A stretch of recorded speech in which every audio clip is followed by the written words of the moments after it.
Welcome back to the review. That was kind of interesting. Interesting, Yeah. right? So, if a language has co-official status in a country, should all people be, required to learn it?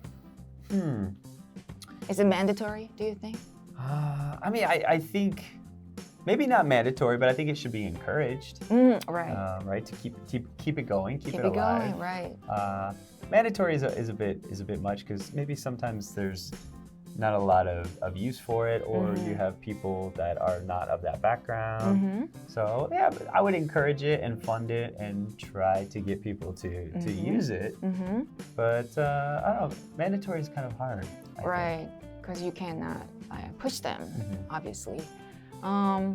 But sometimes some people, they don't want to learn because maybe that culture is sort of like marginalized, so they don't want to use it because it sounds like a Very true. right, could be a stigma to them. Stigma. Stigma.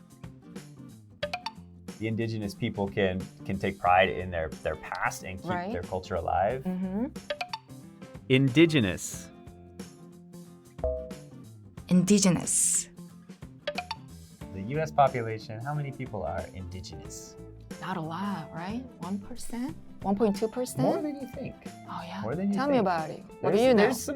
There's millions of indigenous people left. But then they don't assimilate with us. They don't associate with most of people because they live their own home. Some do. Some do? But some just fit right into our society now. Okay, that's good. And they keep their culture, but they also, we don't recognize that, hey, right, we don't we're know. indigenous. Right, we don't know. So I think it's pretty surprising.